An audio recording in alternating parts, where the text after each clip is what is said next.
Magandang araw po sa inyong lahat. So for today's video, we will be discussing about bruxism. Ang bruxism po is a condition wherein a person is grinding or clenching their teeth. If a person is suffering from bruxism, he or she is unconsciously grinding or clenching her teeth when she is awake or even sleeping. The main cause of bruxism is stress or anxiety. Bakit po natin nasabi yon? Kasi when a person is stressed or experiencing anxiety, marami pong nagiging effect yon sa ating katawan.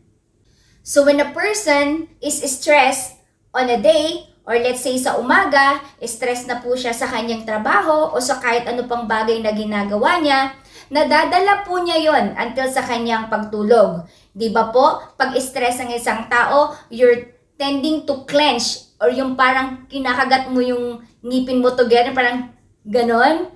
So, nadadala mo po yon hanggang sa pagtulog mo, wherein unconsciously, you are also clenching or grinding your teeth. Paano mo masasabi or what are the symptoms na meron ka ng bruxism? A person have bruxism kapag nakaka-experience po siya ng facial pain, especially pag gising sa umaga, parang masakit or namamanhid po ang kanyang mukha. A person is also experiencing an ear pain. Dito po, parang may masakit sa kanyang tenga. And also, you will see and you will observe na yung mga ngipin ng isang taong may bruxism ay napupudpud na. Kasi nga po, due to grinding or pagkiklench lagi ng kanyang ngipin. And also, if a person have filling or pasta, napupudpud din po yung mga pasta. Gawa nga po, ang kanyang mga ngipin ay lagi pong nagkakaskasan or grinding together. So, dumako po tayo. How are we going to treat ang bruxism? So, since nabanggit ko po kanina na ang pinaka-cause ng bruxism is stress or anxiety, I suggest po na you improve your lifestyle. You might engage more to happy activities such as exercises or you can go for yoga. Kasi po, pag ang isang tao ay healthy, of course po, nalalabanan po natin ang stress or anxiety sa pang-araw-araw na buhay po natin.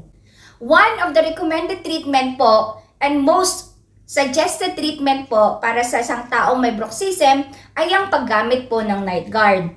Ang night guard po ay sinusuot ng isang tao bago po siya matulog.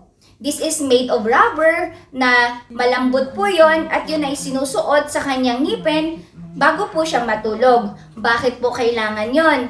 Kasi nga po, nagiging protection po yon ng mga ngipin niya para kahit mag-clench or mag-grind po siya sa gabi, ay hindi na po magkakaskasan ng mga ngipin. And hindi na po yon magkukos ng pagpudpod ng ngipin.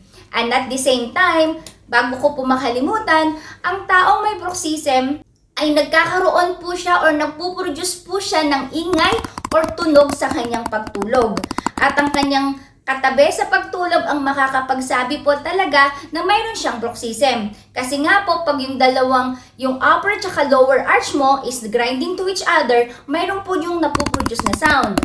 So, pag ang isang tao is gumagamit na po siya ng mouth guard or night guard, hindi na po yun magpuproduce ng ganong kaingay na sound. Gawa nga po is yung lower po ng iyong arch is mayroon na pong covering na night guard at yung upper po is wala. So kahit pag nag-close sila together, hindi na po yun maingay.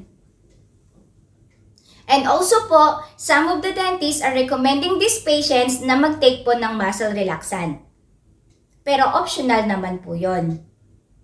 Some of the studies, they are recommending a person with bruxism na sa kanyang pagtulog po is he or she should sleep on her back. Ibig sabihin po para siya nakatihayang ganito. Kasi nga po, in that case, pag ganun po yung kanyang position ng kanyang pagtulog, nagkakaroon po ng support ang kanyang head at ang kanyang jaw. Unlike po kasi, pag nakaside po siya, mas malaki po yung tendency na mag-grind or mag-clench po siya ng ngipin.